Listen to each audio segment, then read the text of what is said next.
Yo les amis, bienvenue dans un nouvel épisode sur les bases de la photo. Dans cette vidéo, nous allons parler de l'ouverture de diaph. Mais si vous n'avez pas vu la vidéo précédente sur la sensibilité des ISO, je vous invite à aller la voir tout de suite avant de commencer cette vidéo. Dans tous les objectifs de nos appareils photo, il y a un élément très important qui s'appelle le diaphragme. Un diaphragme ressemble à ça. Lorsqu'on augmente sa taille, on laisse rentrer plus de lumière sur le capteur. Alors que quand on le ferme, bien évidemment, il y aura moins de lumière qui va rentrer sur le capteur.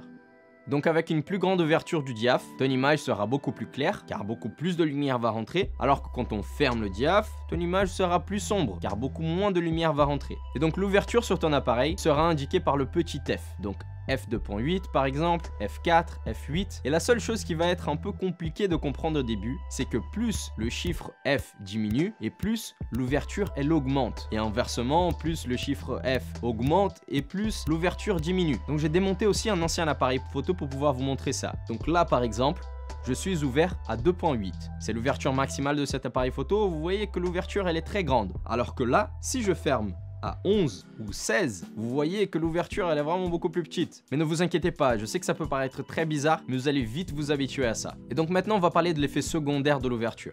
Plus on agrandit l'ouverture, donc en diminuant le petit f, plus notre profondeur de champ sera faible. Qu'est-ce que ça veut dire? Plus notre arrière-plan sera flou, car la zone de netteté, elle va être beaucoup plus petite. Et au contraire, plus on diminue la taille de l'ouverture, donc en augmentant le chiffre petit f, et plus notre profondeur de champ sera grande. Donc on aura une plus grande zone de netteté. Ce qui veut dire, c'est que l'arrière-plan sera net aussi. Imaginez qu'il y a une ligne qui vient dans la direction de l'objectif comme ça, et qu'en fait, la zone de netteté pour une grande ouverture, donc elle est plus petite, et pour une petite ouverture, cette zone de netteté, elle est beaucoup plus grande. Ce qui veut dire que moi, je vais être net, et l'arrière-plan, il va être net aussi. Et c'est justement ce que ce F représente. Un petit chiffre représente une petite zone de netteté et un grand chiffre représente une grande zone de netteté. J'ai fait un schéma pour vous illustrer ça. Avec une grande ouverture, donc un petit chiffre, on va avoir une petite zone de netteté. Et lorsqu'on diminue l'ouverture, donc en augmentant la valeur du petit f, on augmente aussi la zone de netteté, ce qui rend l'arrière-plan beaucoup plus net.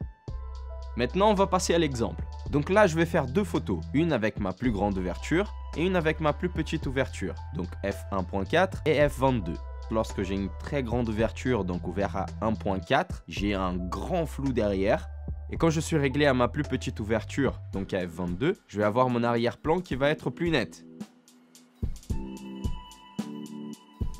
Donc pour récapituler les amis, une grande ouverture veut dire beaucoup de lumière qui rentre, mais en même temps une petite zone de netteté, ce qui veut dire un grand flou à l'arrière-plan. Et au contraire, une petite ouverture veut dire peu de lumière qui rentre, une grande zone de netteté, donc l'arrière-plan qui va être net aussi. Maintenant que vous connaissez déjà l'ISO et on vient juste de voir l'ouverture du diaph, dans la prochaine vidéo, on va parler de la vitesse d'obturation. Donc les amis, comme d'habitude, dites-moi dans l'espace commentaire si vous avez des doutes par rapport à quelque chose. Et activez aussi la petite cloche pour pouvoir être notifié lorsque la prochaine vidéo sortira. Donc je vous remercie les amis de m'avoir écouté. Je vous dis à très bientôt pour la prochaine vidéo. Gros bisous!